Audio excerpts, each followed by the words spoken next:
Greetings and salutations. This is the voice of Loquacious of Herd, bringing you his afterthoughts on My Little Pony, Friendship is Magic, Season 6, Episode 23, titled Where the Apple Lies.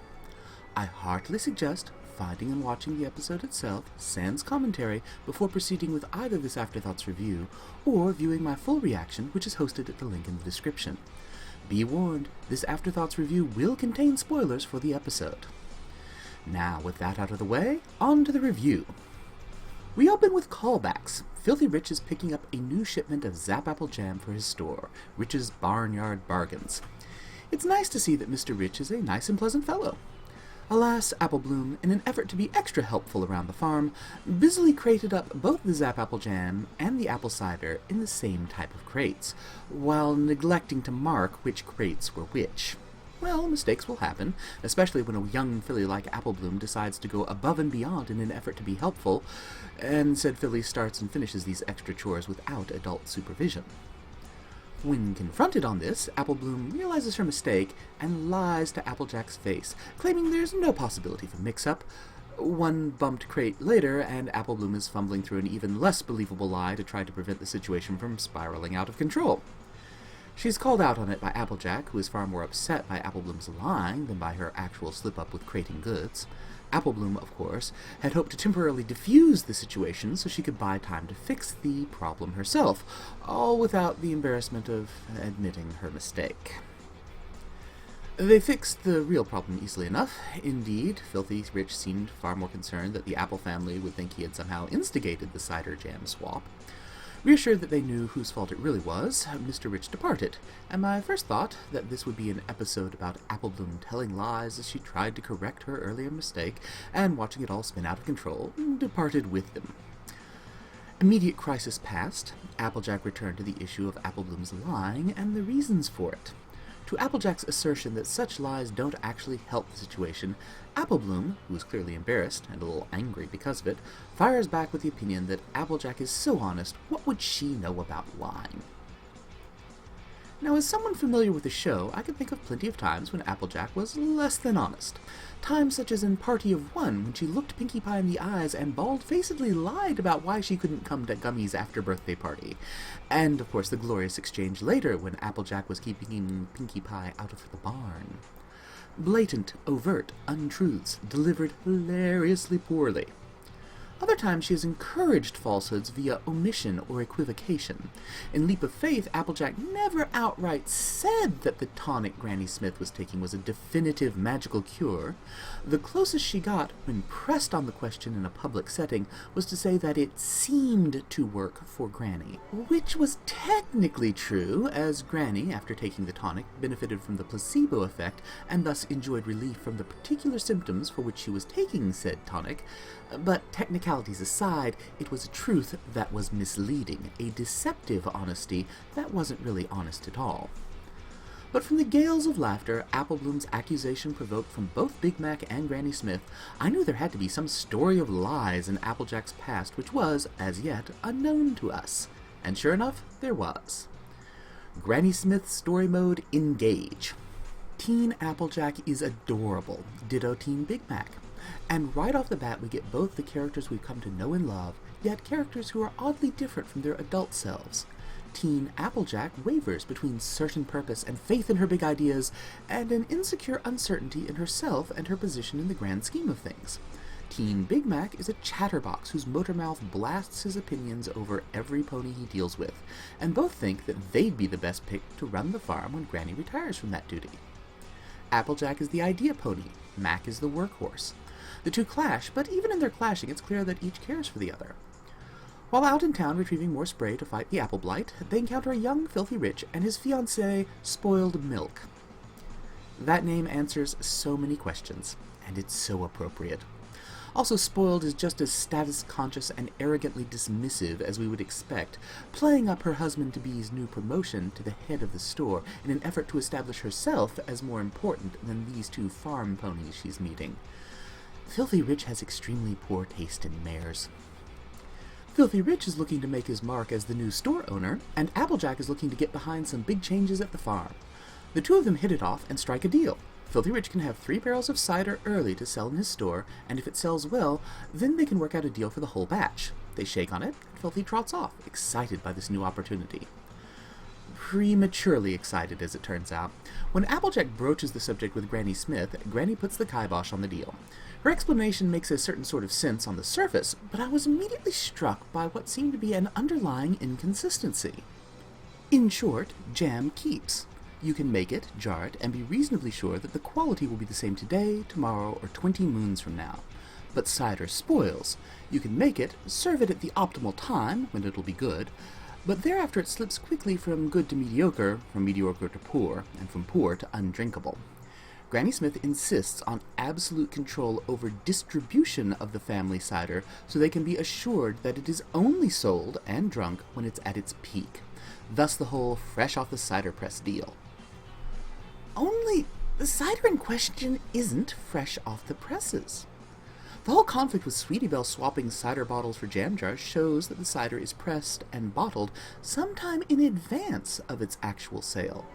So is this a plot hole? An inconsistency in the show? I don't necessarily think so. This seeming inconsistency could easily be explained in that the cider is pressed early, but then stored in cask or kegs or jugs until it is properly aged, and then sold at its appropriate peak freshness time. Granny's objections continue to make sense in this light. Sell it early, and it's still unripe, as it were. Sell it in the narrow window of peak flavor, and you get apple family quality. Sell it afterwards, and it's spoiled. Of course, this latter explanation indicates that an aging process is required for the drink.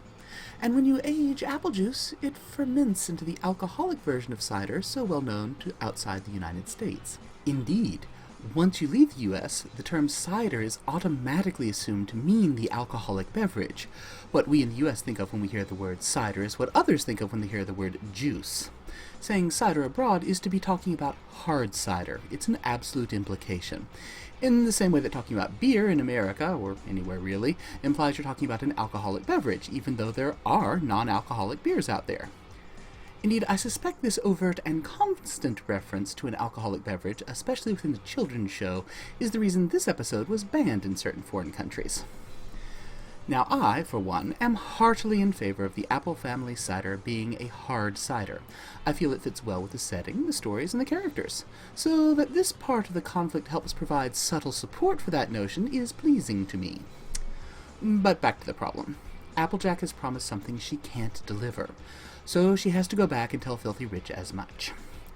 Kudos to 80s Cheerilee we see in the background on the way back to the shop, and points towards the good ship Cherrimac that Teen Mac glances her way, checking her out while they're walking by.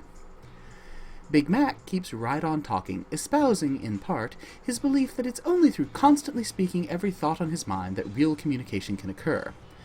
To which Applejack bitingly responds that by keeping his mouth constantly open, he's also spared the necessity of actually listening to what any pony else has to say. And here we see the first sign of how it is that Big Mac's character changed so drastically from chronic talker to perpetually silent. Applejack's words hit him hard.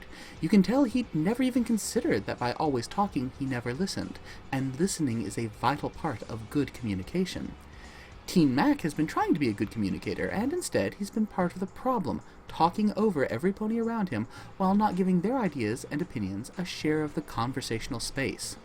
It seems this thought disturbs him, and it nicely sets up what happens later. Applejack tells Filthy Rich that the deal is off. Filthy Rich is understandably upset and angry. To Mac and AJ's somewhat botched attempts at an explanation, he responds that these are just excuses, and if this is how they intend to do business with him, well, perhaps they shouldn't do business at all. It's an overreaction on his part, but again, an understandable one. But it panics young Applejack, who, in the heat of the moment, pops off with a lie intended to diffuse the situation and buy time for Filthy to cool off, or to come up with some other solution. Said lie? Granny Smith is ill, thus the difficulties in providing cider. Once again, we see Filthy Rich as a fundamentally good fellow, still has horrible taste in women, as this revelation is enough to bring him out of his anger and leaves him honestly concerned for the well-being of the Apple family. His offer to aid is genuine, and Applejack gratefully backs away. Her lie has served its immediate purpose. Filthy Rich isn't threatening to cut ties with the farm. But for every problem telling a lie solves, it seems like it breeds another. With Big Mac providing the role of voice of reason and unwilling accomplice both, the situation doesn't settle down, but spirals out of control. First, Filthy Rich and Spoiled Milk drop by to offer flowers and condolences, and to visit Granny and wish her a speedy recovery. More AJ lies to turn them aside and to keep Granny Smith occupied elsewhere until the visitors leave. Also, a pox on these teasing writers. It seems every time we cut away from Big Mac and the Riches, we return to find Big Mac just finishing up a story that I would love to have heard. Why is he called Big? Why does he always wear his yoke? How did he get his cutie mark? The world may never know. Applejack's lies address the immediate concern, but also serve to send the situation spinning ever more off-kilter. She's in a pit of lies, and to avoid getting stuck, she just keeps on digging deeper, hoping to break out the other side eventually. But now the Riches believe Granny's in the hospital, and they head there to visit her. Now, I'm not one to speak well of Spoiled Milk, but I will give her points for being much better behaved than I would have expected in this situation. She stayed by her man, apparently providing him with something resembling emotional support and encouragement through this difficult time, all while maintaining a remarkably polite and perhaps even mildly concerned for the welfare of others demeanor. Much of which may have been an act, but I honestly hadn't thought she could pull off that act so well for so long. End result, while still a wonderfully wicked antagonist, I found this hint of a softer side, at least in her youth, to be a refreshing touch of depth for her caricature of a character. Plus, kudos for all the character development we see for Filthy Rich himself. At the hospital, things continue to go ever more out of control, and the comedy of errors is further enlivened by a few gems in the background. Not only the twin fillies, which were, I suspect, a creepy reference to the Grady twins from The Shining, but also the return of Boot Pony with his swollen hindquarters from Flim Flam's song back in Leap of Faith, and what looked like Screw Loose with an injured leg. I don't know what happened to that poor unicorn with the broken horn, and I don't know that I want to, but the crown jewel of the background action was poor Derpy's bandaged eyes. Now, I have had friends with severe eye conditions, of the sort that have you categorized as legally blind. The kind of conditions where the muscles in the eyes just don't work quite right, keeping them from linking up and focusing properly. In Derpy's case, this leads to her eyes tracking on different points, which would leave her without any sort of decent depth perception, and this little tidbit goes a long way towards explaining her clumsy nature. Given that even the youngest filly Derpy we've seen in flashback has displayed her signature unfocused stare, one can safely assume this was a condition she was born with. Having reached her teen years, there are surgeries which can be done to try to adjust the muscles in the eyes, thus correcting one's vision, or at least improving it if it can't be fully corrected. I also know that one surgery may not be enough, and even multiple surgeries can only take you so far. From the little bit we see, it appears that in her teen years, Derpy had at least one corrective surgery done to fix her vision, and while these surgeries may have helped her, as there are plenty of times when she does manage to get both her eyes to track forward, it clearly wasn't able to fully restore her vision to what would be considered a standard.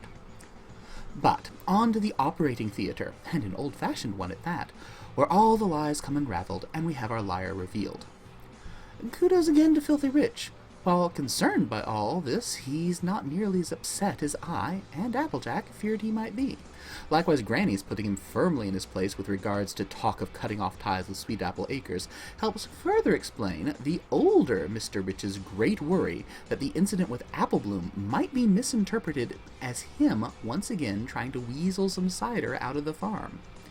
Finally, AJ admits to one of her great fears, that her ideas, and by extension she herself, just aren't being listened to, appreciated, or taken seriously. And in this, Big Mac also owns up to his overly talkative nature being a contributing factor in this mess, one which he will strive to correct by speaking less and listening more. Clearly, over the years, Big Mac has swung to the opposite extreme of chattiness, but at least it makes sense now. Also in the Make Sense Now category is Applejack's aversion to lying. This was indeed the sort of incident to provoke a lifelong striving for honesty. Lesson learned, and lovely backstory provided to help further flesh out some fun characters, and the episode draws to an enjoyable close. If you wish to see my full reaction to My Little Pony, Friendship is Magic, Season 6, Episode 23, titled Where the Apple Lies, the link, as I mentioned earlier, is in the description. Feel free to leave any comments or likes for that reaction here on this Afterthoughts review. And as always, until next time, kindly remember, y'all are awesome. Stay awesome.